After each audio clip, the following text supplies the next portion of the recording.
happy Friday. It is another Mavens of Manufacturing Day, and I want to welcome you all to another episode of the video broadcast series that features the powerful women from the shop floor all the way to the C-suite who are changing the world through engineering and manufacturing. Today I have Besty Scott. She is the Enterprise Account Executive for Veryable. Hi, Betsy. How are you doing today? Hey, Megan. I'm doing great. Happy Friday, everybody. Yes. So I'm really excited to talk to you for a couple of reasons. One, Veryable is doing some things with on-demand labor, which I never knew was a thing. And two, you have a really interesting story because you didn't start out in engineering and manufacturing. You actually worked in a specific industry. So can you start off with telling us your story and how you found your way through manufacturing?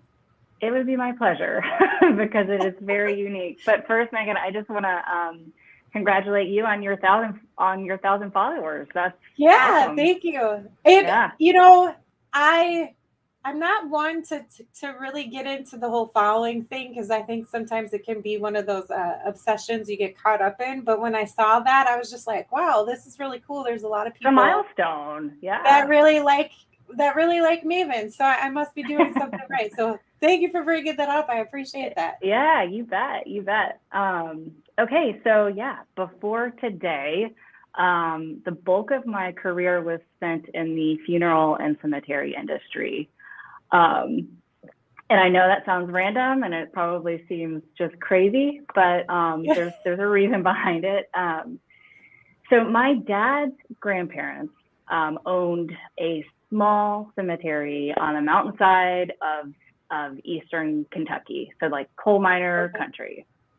That's basically where I'm from. It's where I was born. It's where my roots lie. But anyway, my dad tried to play professional baseball. He did AAA for the St. Louis Cardinals. That didn't work out. Threw out his arm. He's like, well, I guess I better get a college degree.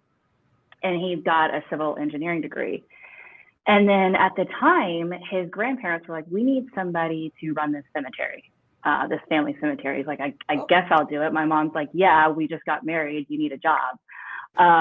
And so if you think about it, cemetery is all civil engineering. It's construction, it's design, it's maintenance. So it was kind of like right in his wheelhouse. Anyway, I share all this because he made a career out of it, and I just learned it through osmosis. And by the way, you know, the unparalleled precision and just like customer delight, it's very similar to manufacturing. So just through osmosis, I learned it.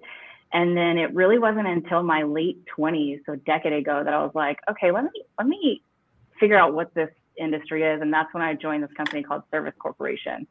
And they are the largest provider and operator of funeral homes and cemeteries in North America.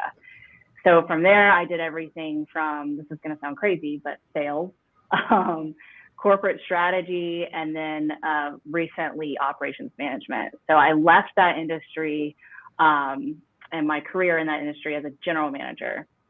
And so what that looked like was I was running a 200-year-old cemetery. So you can imagine all of the issues that occurred. A 200-year-old cemetery combined with this like brand new funeral home right next to it. So it was a crazy, crazy challenging time of my life, but it taught me so much. But at the end of the day, I just, you know, I thought to myself, like, I really want to be a part of the future. And to me, what that meant was technology. So that was kind of like my exit and then into where I am today. Yeah, it's so interesting because, you know, death is something that unfortunately happens every single day. And it's a process that families have to go through. I mean, we've had a few in our family, and I haven't had to be part of the whole planning process quite yet. My mom signed me up for that one when it's her time to go. So thank you, Mom, for that. But that's right. It's another type of business, and there's things that you have to do. There's best practices, and it can be an uncomfortable conversation, but you have to plan it out. And to think that there's such a thing as funeral sales is kind of Yeah. It's crazy. I know. It's definitely different. So, but now you're at Veryable, and Yes. Veryable is doing some interesting things. So can you just talk about a little bit who Veryable is and what is the main goal that you're trying to achieve with your services? Yeah. So, it's probably just kind of to bridge the gap between where I was and where I am today. Manufacturing kind of found me, and Veryable is this fantastic tech startup that took a chance on me. And once I started really learning about the industry, I was like, this makes all the sense in the world to me, because I know all of you know this, but it's a $2 trillion industry. Based on just pure economic output on an annual basis, it is by far the most important and most critical industry in America. And when I was starting with Veryable, I'm like, gosh, we've got a lot of work to do, and how fun and how amazing is it to be a part of this journey with all of you guys. So I'm not going anywhere. It's funny that you say that, because I tried to leave at one point and go into higher education, and nothing against higher education, but for me, I was like bored out of my mind. So I was like, I got to get back to manufacturing. So I definitely relate to that. Yeah. When you just think about how many lives and how many businesses it impacts, you feel really good about it. So just a little bit of encouragement for everybody out there. So what is Veryable? So Veryable is a technology company. We were established about 5 years ago. We are a technology company focused on the manufacturing and distribution industry that has built and grown this massive marketplace of manufacturing and distribution labor. That is our core product, and it's been around for, like I said, 5 years, and it's flourishing. So kind of taking a step back, just kind of from an educational standpoint, marketplace. What is a marketplace? It seems kind of like buzzwordy right now, but that's exactly what we are. So to be considered a marketplace, it has to be this self-regulating system of that's connecting supply and demand, or buyers and sellers. And in our case, labor is the supply and the businesses are the demand. So the businesses are in the marketplace saying, we need help. And then the labor, those are the workers in the marketplace that are saying, we're here, we want to work. So that's kind of the concept of a marketplace. And then the connection part of the supply and demand is our app. So for both the business and the worker. So the app is making access to the marketplace exponentially faster and easier. So I don't know if that kind of helps break down what we're doing and how we're connecting. So you're basically partnering with manufacturing companies who have a need. Now, what areas of, maybe that's what we need to uncover a little bit here. Yeah. What areas of the job opportunities are you helping to fill? So is it like CNC machinists? Is it welders? Or is it more in the facility portion for warehousing and people that are working on the shop floor? What types of positions are you filling with this? It's both. Okay.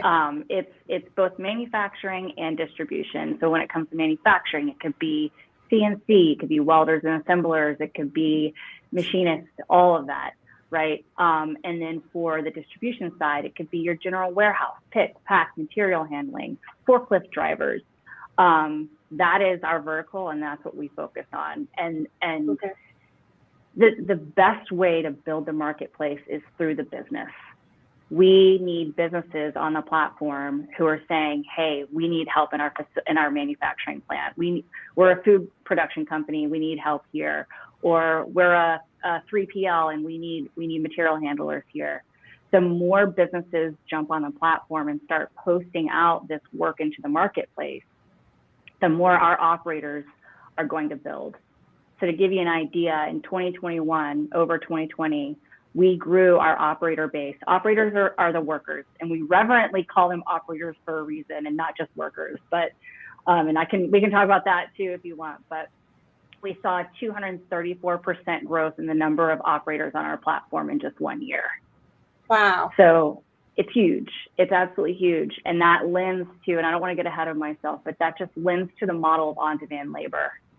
So on-demand labor, what's happening is it's attracting and aligning with more and more with what our today and future workforce wants, which is flexibility, optionality, diversity in skill set, diversity in companies where they can work, daily pay even. And this on-demand labor model is perfectly aligning with that. So what's happening is our younger workforce is becoming more and more interested in the platform.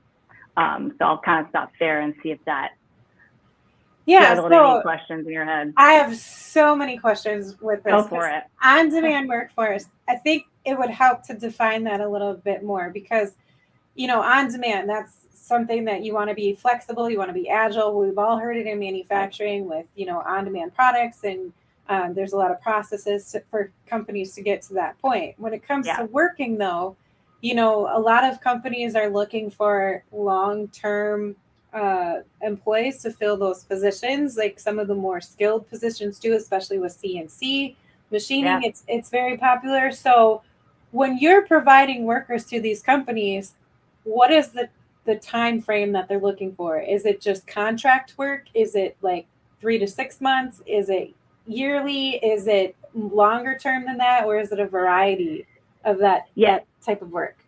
Yeah. So I guess a good analogy would be, it's similar in concept to like just-in-time inventory. Right? Okay. So on demand is when you need it in real time. So only when you need it in real time.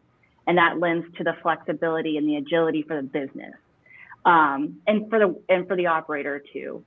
So when you think about just-in-time inventory and the concept and why it works and how it's working for labor too, what it allows a plant manager to do is precisely align their capacity needs, their labor, with daily demand.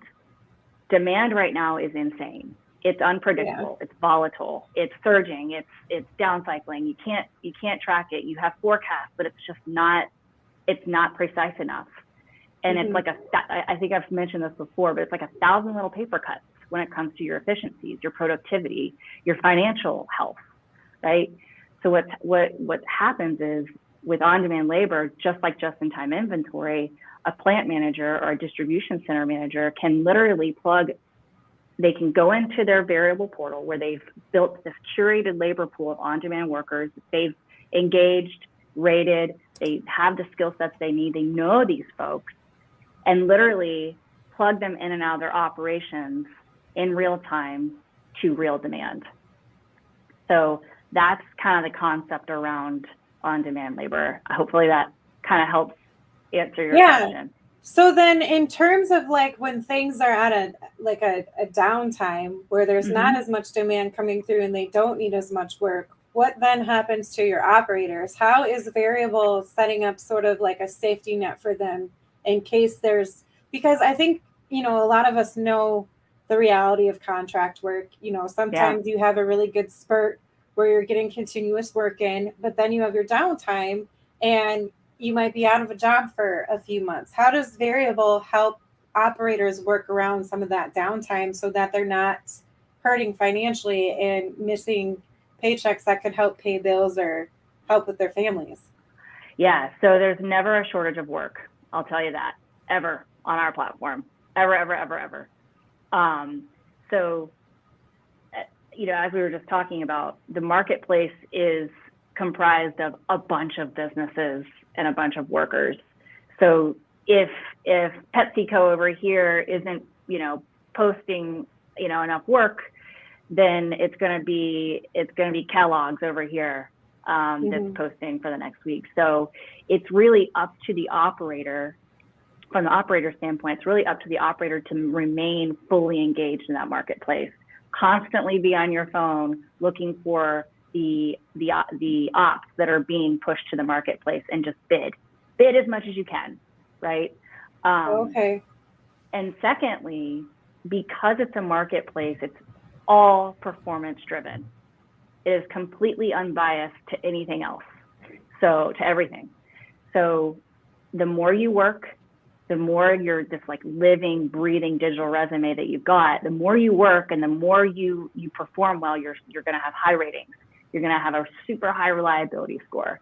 You're going to have this like profile with all these different skills and ratings next to the skills that the business rated you, and all these different companies with their names saying, you know, Meaghan has worked, you know, 50 ops at PepsiCo.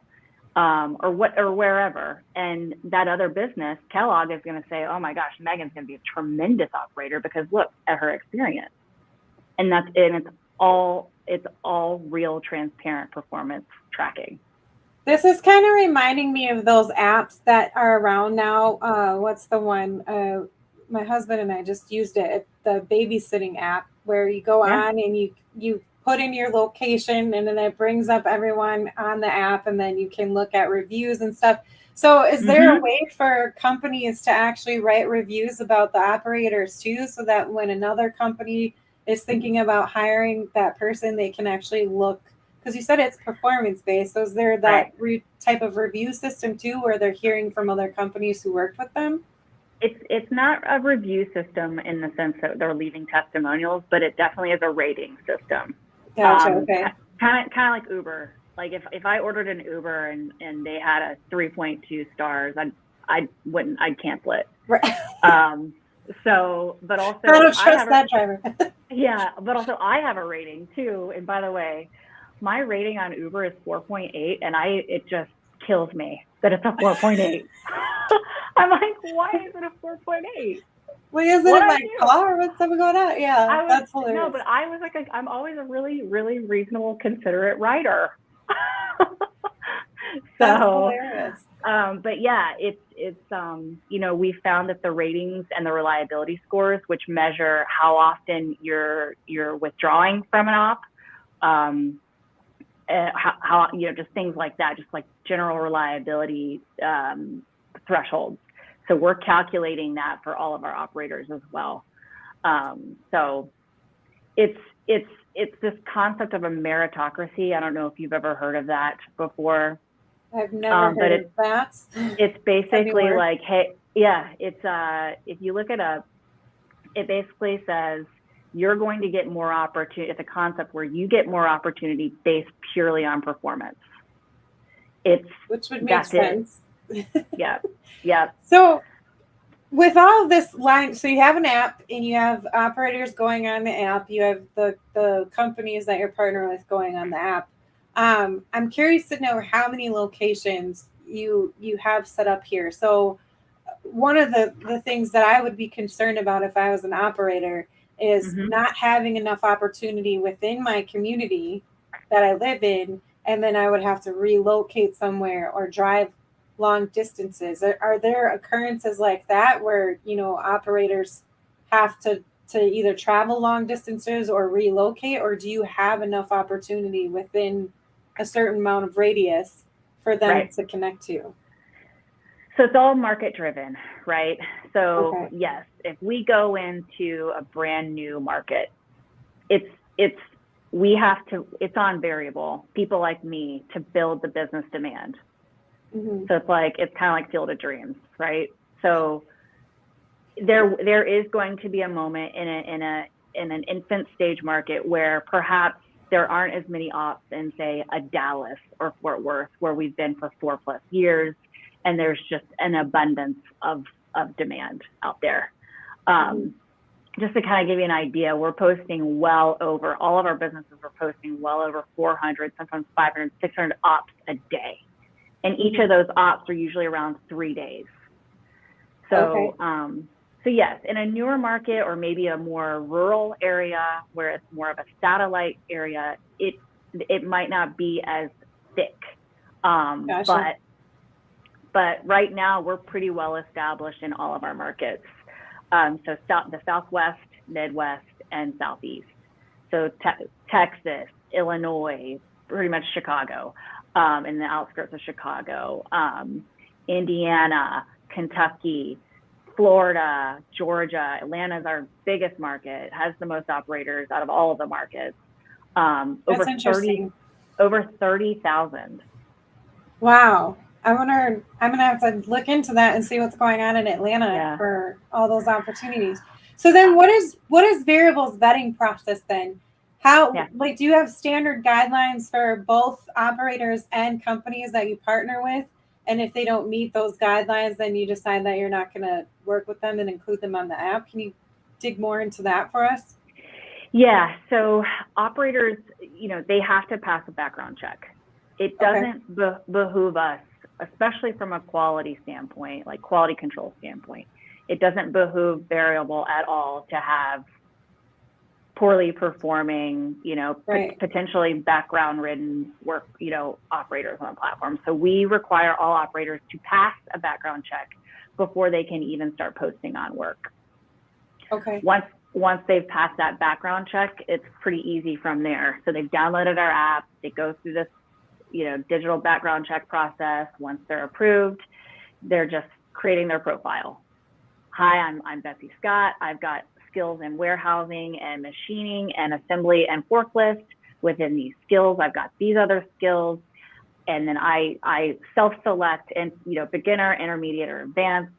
I set up any kind of pay information so I can get my daily pay. And we can talk about that later too. One of our initiatives, which is just absolutely fabulous. And then once that's done, call it maybe within 48 hours, they're ready to work. Wow, so that's super fast. Yeah. So then in terms of that, so a lot of companies are struggling right now, even to get some apprenticeships in or job shadows. And I'm curious to know, because, there's a training issue as well, too. A lot of the older guys are getting ready to leave and retire, and we're going to have this skills gap.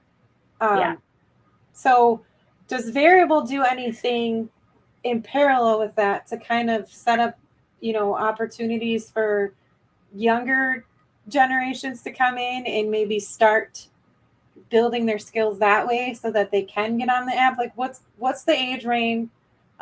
What sort of certifications are you looking for? Qualifications are you looking for? I know it's going to depend on the type of position that they're applying for, but how do you go through that whole process? Because I think this is a great opportunity, especially for younger generations, if they're just getting into the market and they're trying to advance their skills to use this and get some of those beginner positions. But is there a way for kids who aren't in the market yet, who want to learn how to get into the market, to do that?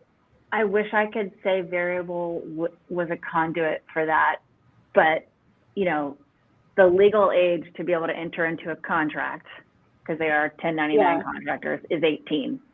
Gotcha. Okay. But you have to be at least 18 to be an operator. Okay. So unfortunately, we're not quite there yet as far as under the age of 18. But I would even argue that perhaps the skills gap isn't what we actually think it is. Just to give you an idea, out of our 400,000 operators on our platform, 70% of those folks are not even applying for full-time jobs. Oh, that's interesting. Actually, I think it might be more. So if you think about that, you're like, holy cow. Okay, so 280,000 people, and that's just at Veryable, are not even applying for my job. Do we really have a skills gap? Do we really have open jobs? Or is it that we're just not tapping into this like underemployed workforce? And that's such an interesting thing that you're bringing up. Yeah. It's a different way to think of it. And that's honestly, not to get too passionate, that's what we have to do. We really don't have any other options, because a lot of the things that you're asking are things that we've done in the past, and it's not working. It's just not working. So we've really got to challenge ourselves to think outside the box. The stakes are way too high not to, right? Yeah. Businesses, it's just not a very level playing field out there for manufacturers when it comes to labor. So there's really no other option but to try out this like blended approach of, hey, I've got my 20 stellar killer, full-time employees here that are just amazing. And in fact, I want to make them even more amazing. So I'm going to focus all of my training and all of my upskilling on them, because they're the ones who want to be here full time. But some of this other light industrial or maybe less value add work that is creating bottlenecks and is making my skilled folks focus on that instead, why don't I use Veryable for this other stuff and kind of blend this together? And then what's going to end up happening is your plant managers are going to be able to upskill their dedicated workforce.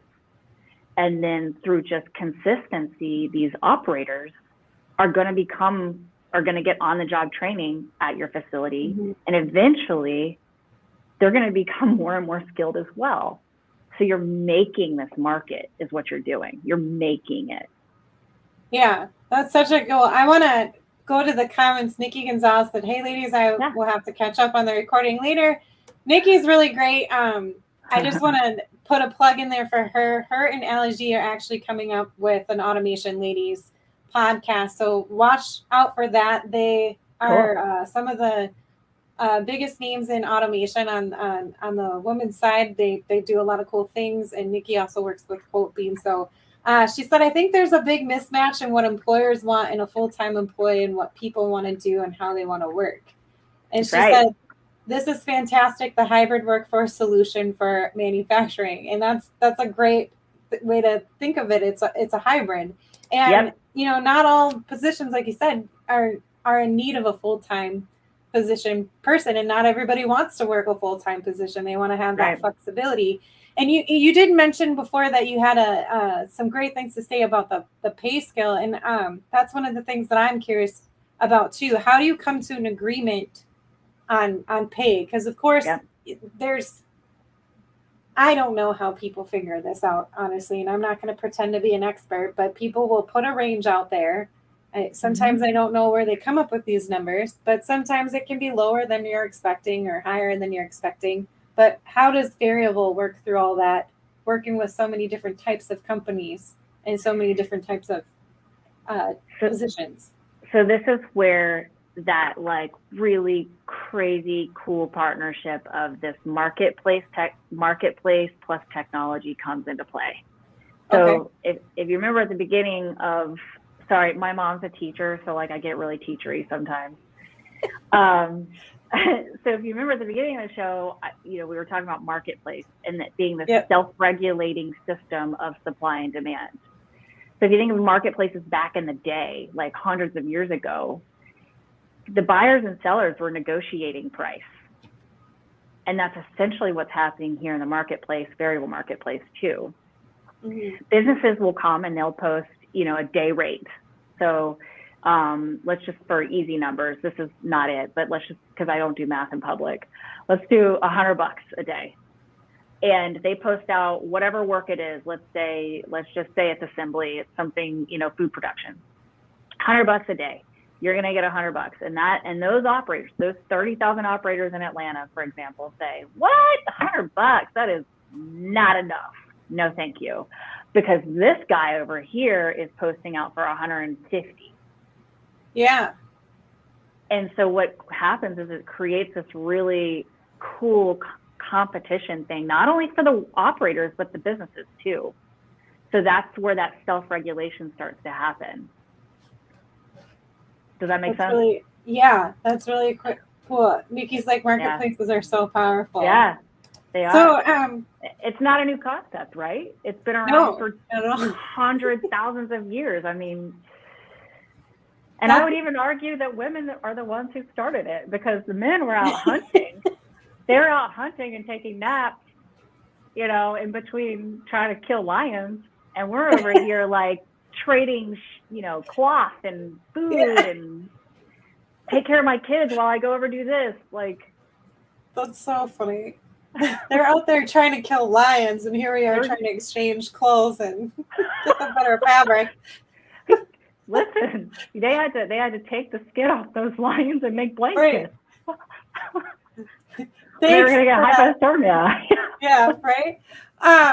So then I'm curious to know how Variable is unique compared to some of these recruiting firms that are out there. Like what advantages are you providing for these operators over some of the recruiting firms? And I'm probably going to make some of my friends who are in recruiting frown a little bit, but what's the difference? Why should an operator come to you instead of going to maybe like a job fair or recruiter and say, hey, I'm this is what I'm looking for?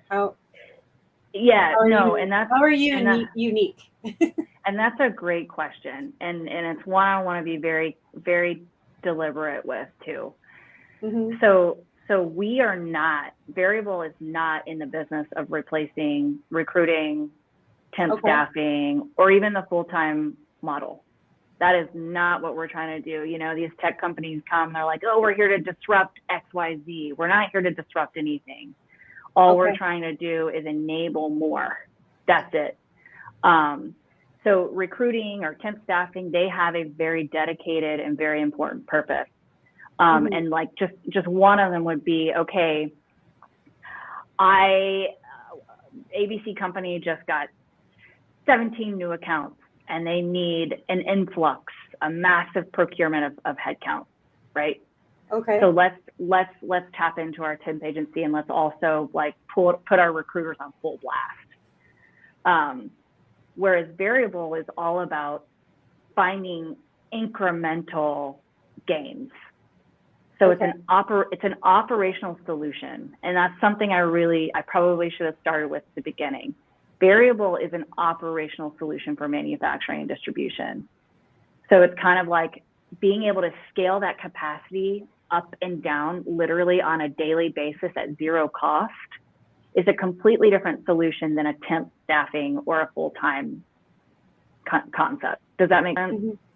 Yeah. So have no fear, recruiters that are audience members of Meaghan's. We're here to peacefully coexist, if you will. So is there an opportunity for recruiters to work with Veryable then in terms of helping you find qualified operators for some of these positions? Like, do you have somewhere on the app for them to even take part in and look into and maybe offer suggestions? Sure, absolutely. I think Veryable could always be a value add for a temp agency or a recruiter. You know, they could be like, I don't have anything for you. If you're wanting to pick your own schedule and work more than 40 hours, that's just not in my wheelhouse. But I have, an idea for you, and you can download this app. In fact, you could be a full-time worker and be an on-demand operator if you wanted to. So a lot of these full-time folks are getting only 32 hours, a week. And they're like, well, I still have like 10 or 15 hours left of me and I need money. I need to increase my take-home pay. Yeah. And I need it every day because I'm struggling right now. I'm 21 years old, or, I'm retired, whatever it is. But anyway, that's absolutely a value add for temp agencies and recruiters. And in fact, when we come into a new market, Meaghan, we use ZipRecruiter. Really? That's interesting. Yeah. So the way we recruit operators, a couple ways. Traditional recruiting outfits like a ZipRecruiter or a Indeed or Career Builder, all those things. Trade schools, 100%, always working with trade schools. State and local workforce commissions and solutions. Word of mouth has been really cool. We'll see brothers and sisters, moms and dads on the platform together. But most of all, the best and fastest talent comes through the economics, which is businesses getting on the platform and engaging the marketplace, and then operators being consistent with bidding on those opportunities and working and being added to that business's curated labor pool. Okay. Now you mentioned bidding a couple times too. So how does that whole process work with the bidding? Okay. So let me kind of do a little bit of story time. You have kids, so I'm sure you can appreciate stories. I don't have kids yet, but I still like to tell stories. So, all right. So Mavens Manufacturing, you're a manufacturer. Okay. You just got a huge order from your biggest customer, and it's, of course, got a very narrow timeline. Let's just call it 5-day delivery. Okay. And you're like, oh my gosh, I'm down 10 people. Mm-hmm. You know, what am I going to do? And you're like, oh, wait, I have Veryable. Sorry to be so like weird, but like you literally, Meaghan, you would just, as a plant manager, you would log right into your portal, and you'd say, okay, I need 10 operators each day for the next 5 days. You post out, it's immediately pushed to the marketplace. Operators are on their app, and they see Mavens Manufacturing just posted out, you know, Yeah. An op for 5 days, or single 1-day ops if that's what you choose, because not everybody can commit to 5 days. And as soon as they see that, they're like, that matches my skill set.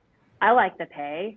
And Mavens Manufacturing, they have a 4-star business rating, so they're probably a cool company to work for.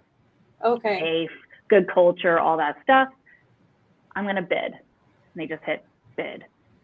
And then immediately, and this happens within seconds, by the way, when you post, it's immediately pushed to the marketplace, and within seconds, it's up on their app, and then they hit bid, and then it's communicated back to you. You can have notifications set up, you can have your own app set up, and you see all these bids start to flood in. Okay. And you can either manually review and select your own based on their living, breathing digital resume, or you can choose to autofill. For example, let's say you've had Veryable, you've been using Veryable for, you know, let's say 6 months. You've built your curated labor pool to about 100 operators. These are folks that you've had in your facility, and you've rated them 4 and 5 stars. So they're sitting here on the bench, ready when you need them, but not waiting for you, if that makes sense. Yeah, So that's really cool. they're not waiting. Yeah. I am automatically was thinking like eBay, and I was like, that can't be the right thing to think about when she's talking about bidding. It is though, because let's just say you post it out for $200 for the day, and those operators are like, you know what, that's a good price. I'm good with it. Like, I'm gonna bid. Or they're like, you know what, I'm worth a little bit more. And I was just down the street at Besty Manufacturing, and they paid me $210. So Yeah. I'm gonna say I'll do this, but for $210. Okay. Conversely, now the business doesn't have to accept, the Mavens Manufacturing doesn't need to accept it, but the operator has the opportunity to increase their pay through negotiation. That's now, really cool. Conversely, let's say you've got an operator who's new on the platform. They don't have a ton of ops under their belt yet. Ops, by the way, stand for operations, or like special ops in military, right? So let's say they don't have a lot of ops, so maybe that can hurt their viability to, you know, kind of challenge their viability to get selected. So I'm going to bid 190, maybe because I go a little bit lower than her market price, she'll select me. Okay. So that's how the bidding works. That's really cool. Well, Besty, this has been such a wonderful conversation and full with a lot of really good information. And I think hopefully we have some companies like, oh, I want to try that out if they haven't yet. So I want to ask you personally, before I let you go here, you know, if you had one ask for our audience, what would that ask be? This may sound nebulous, but I think, and not to kind of like go back to my original career, but to think outside the box, right? Mm-hmm. You know, innovating is the future. It's this new workforce trend. It's here. It's not going anywhere. It's only gaining strength and power and speed. Just try it out. And at the end of the day, what's going to end up happening is we're all gonna help each other. So the more businesses we have on the platform that are engaging operators, the more operators that are going to jump on, the more skills that are going to start to build. Not only breadth, but depth, right? So if you're a business and you find yourself constrained, whether it's I have too many workers or I have too little, or I just can't figure out how much I need, just think about on-demand labor. It's amazing. It's amazing. And when it comes to different statistics that we can provide, we have all of that behind of us. We are a technology company, so our insights and analytics are pretty crazy. Which is, I mean, another advancement of the sector and where things are going. We have all these platforms coming out, and technology is making us run a lot more faster and efficient, and you have to be agile and flexible for some of these things coming up. And we're all well aware of the world events happening right now that are making our lives a little bit more difficult. So, you know, if people have questions for you or want to directly contact you, where should they go, and how do they get in touch with you? Sure. So our beautiful new website has an abundance of resources. You can certainly go there. Of course, we are never going to say no to a call, email, or text. So you guys can email me directly at bscott@variableops.com. Or you can just go straight to our app. If you are somebody interested in being an operator, you can go straight to our app for Android or iOS and download it within seconds. That's fantastic. Well, thanks, Betsy, so much. I appreciate all of the information and having you share our story. For everyone that's listening, if you missed the beginning portions of it, Betsy started out in funeral sales. So she worked at the cemetery. So it just shows you how you can apply different skills to the manufacturing sector, so that, you know, if you're not very good at math, which you admitted earlier that you don't like doing math in public, I'm one of those not people in public. too. Right. I just had a couple of my friends ask me, they started talking math, and I'm like, you don't want my help in that area. That's not an area you can trust me in. So English all day, and give me an Excel spreadsheet, and I'm happy. That's fine. Yep. So thanks for everyone that tuned in today. I hope you all have a great weekend. Betsy, thank you again. And make sure you tune in next week. We have another great episode. And have a good weekend, everyone. Talk to you soon. Thanks, Meaghan. Thank you. Thanks for the opportunity. Bye-bye. Bye. This has been another episode of Mavens of Manufacturing. Subscribe for more and make sure to tune in next time.